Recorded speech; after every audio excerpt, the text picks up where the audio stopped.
হঠাৎ করেই যখন বাসায় মেহমান এসে হাজির হয় তখন কিন্তু ঝটপট মজাদার এই নাস্তাটিকে সহজে আর কম সময়ে বানিয়ে ফেলতে পারবেন। এই নাস্তাটি খেতে কিন্তু দুর্দান্ত মজার হয়। হাতের কাছে থাকা একটি ডিম আর 1 কাপ ময়দা দিয়ে এই মজাদার নাস্তাটি সহজে আর ঝটপট তৈরি হয়ে যায়। খেতে কিন্তু দারুণ মজার হয়। একবার কাউকে খাওয়ালে বারবার কিন্তু তৈরি করার রিকোয়েস্ট আসতেই থাকবে। আর সবাই কিন্তু আপনার থেকে রেসিপি জানতে চাইবে। তাহলে চলুন দর্শক দেখে নেওয়া যাক আজকের রেসিপির প্রস্তুত প্রণালী। নাস্তা তৈরির জন্য প্রথমে একটি বোলের মধ্যে নিয়ে নিব 1 কাপ পরিমাণ ময়দা, 1/4 টিস্পুন পরিমাণ দিয়ে দিব লবণ, আর 2 টেবিল চামচ পরিমাণ দিয়ে দিব চিনি।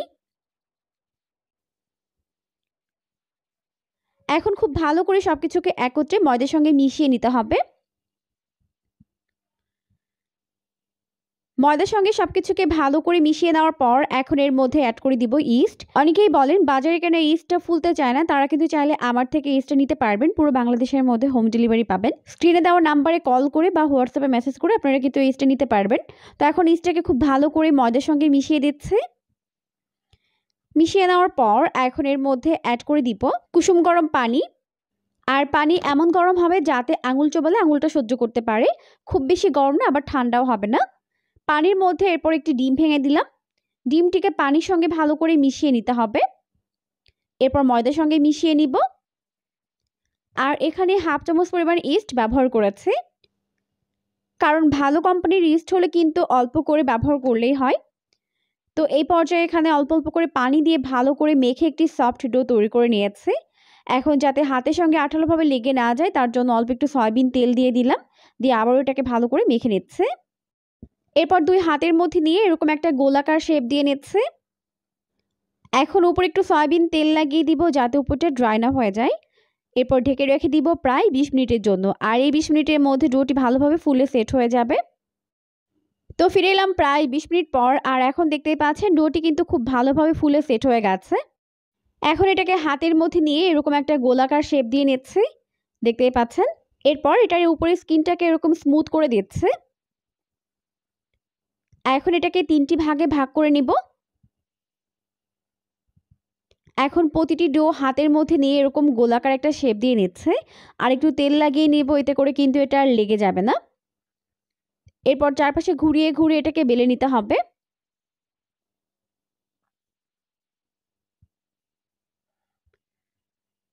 তো চারপাশে ঘুরিয়ে ঘুরিয়ে এরকম ছোট একটা রুটি বেলে নিতে হবে। তবে রুটি কিন্তু একদম পাতলা হবে না, কিছুটা মোটা হবে। এরপর এটা 2টা সাইড এইভাবে কেটে নিচ্ছে। তো এটাকে আমি 4টি ভাগে ভাগ করে নিব। আর এগুলোকে কিন্তু বানিয়েই ভাজতে যাবেন না, এগুলোকে প্রায় 10 মিনিটের জন্য রেস্টে রাখতে হবে, তাহলে কিন্তু এগুলো ফুলে সেট হয়ে যাবে। তো ফিরে এলাম 10 মিনিট পর। আর এখন আমি এগুলোকে ফ্রাই করে নিব। এখন কিন্তু এগুলো ফুল অনেকটা নরম হয়ে গেছে। ফ্রাই করার জন্য চুলায় একটা প্যান বসিয়ে দিয়েছে। যথেষ্ট পরিমাণে সয়াবিন তেল দিয়ে তেলটিকে ভালোভাবে গরম করে নিয়েছে। এরপর এর মধ্যে একটি একটি করে নাস্তার শেপগুলোকে দিয়ে দিব। একবারে যতগুলো ধরে দিয়ে দিচ্ছে। আর এই নাস্তাগুলোকে অবশ্যই চুলার আঁচটিকে মিডিয়াম ফ্লেমে রেখে ভাজতে হবে, তাহলে ভেতরে এবং বাইরে খুব ভালোভাবে কুকড হতে পারবে। তো মিডিয়াম আছে প্রায় 1 মিনিটের মতো ভেজে নেওয়ার পর এখন উল্টে দিব অপর পাশটিকে ভেজে নেওয়ার জন্য।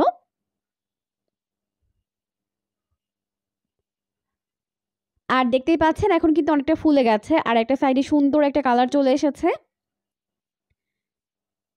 এভাবেই উল্টে পাল্টে নাস্তাগুলোকে 2টা সাইড গোল্ডেন ব্রাউন করে ভেজে নিতে হবে। আর এই নাস্তাগুলো খেতে এতটাই বেশি মজার হয় যে একবার কাউকে খাওয়ালে বারবার আপনার কাছে তৈরি করার রিকোয়েস্ট আসতেই থাকবে। তো এই পর্যায়ে আমাদের নাস্তাগুলোকে উল্টে পাল্টে 2টা সাইড এরকম গোল্ডেন ব্রাউন করে ভেজে নেওয়া হয়ে গেছে। এখন ভালোভাবে তেল ছড়িয়ে এগুলোকে তেল থেকে উঠিয়ে নিব। তো এখন আমি এগুলোকে তেল থেকে উঠিয়ে নিচ্ছি।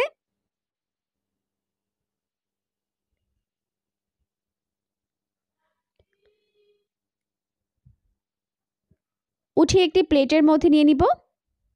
আর এই নাস্তাগুলো চায়ে ডুবিয়ে ডুবিয়ে খেতে এত মজা লাগে, যেগুলো আপনারা একবার বানিয়ে কিন্তু কয়েকদিন পর্যন্ত টেবিলে রেখেও খেতে পারবেন। এরকমই সফট তুলতুলে আর নরম থাকবে, শক্ত হয়ে যাবে না। খেতেও কিন্তু হয় দারুণ মজার। এতটা বেশি মজার হয় যে একবার খাওয়া শুরু করলে একটা প্লেট কখন শেষ হয়ে যাবে আপনি বুঝতেও পারবেন না। এভাবেই যদি কম খরচে আর কম সময়ে মজার মজার নাস্তা তৈরি করা যায় তাহলে পরিবারের সবাই কিন্তু অনেক বেশি খুশি হয়ে যায়। তো বাকি নাস্তাগুলোকে আমি সেমভাবেই ভেজে উঠিয়ে নিয়েছি। এখন আমাদের সবগুলো নাস্তা ভেজে উঠিয়ে নেওয়া হয়ে গেছে। অনেক বেশি সফট আর এরকম তুলতুলে নরম হয়েছে। খেতেও হয়েছে দারুণ মজার। অবশ্যই রেসিপিটিকে ফলো করবেন, দেখবেন পরিবারের সবাই পছন্দ করবে। আরও এরকমই সমস্ত নতুন রেসিপির আপডেট সবার আগে পাওয়ার জন্য চ্যানেলটিকে সাবস্ক্রাইব করতে কিন্তু একদমই ভুলবেন না।